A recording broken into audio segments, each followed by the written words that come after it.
তদন্তের আগে সচিবালয়ের ৭ নম্বর ভবনে আগুনের ঘটনার ষড়যন্ত্র বা নাশকতা কিনা তা আগে বলা যাবে না বলে মন্তব্য করেছে স্বরাষ্ট্র উপদেষ্টা লেফটেন্যান্ট জেনারেল জাহাঙ্গীর আলম চৌধুরী।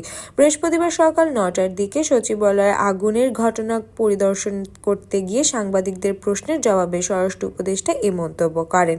তিনি বলেন, সচিবালয়ের ৭ নম্বর ভবনে আগুনের ঘটনাটি ষড়যন্ত্রের অংশ কিনা কিংবা এর পেছনে নাশকতা আছে কিনা সেটা তদন্তের আগে বলা যাবে না। এই ঘটনা তদন্তের জন্য একটি উচ্চ ক্ষমতা সম্পন্ন তদন্ত কমিটি গঠন করার নির্দেশ দেওয়া হয়েছে। প্রাথমিকভাবে নাশকতা মনে করেন কিনা জানতে চাইলে স্বরাষ্ট্র উপদেষ্টা বলেন, প্রাথমিকভাবে আমরা বলতে পারবো না, একটা ইনভেস্টিগেশনের পরে বলতে পারবো।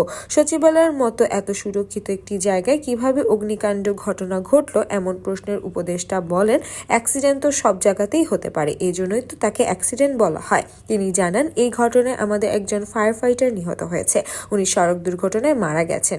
উনি একটা পাইপ নিয়ে সচিবালয়ের দিকে আসছিলেন, রাস্তা পার হওয়ার সময় এক ট্রাক তাকে ধাক্কা দেয়, তাকে হাসপাতালে নেওয়ার পর তিনি মারা যান। এছাড়া আরো ২-৩ জনের সামান্য আহত হয়েছে, তারা সবাই সুস্থ আছে।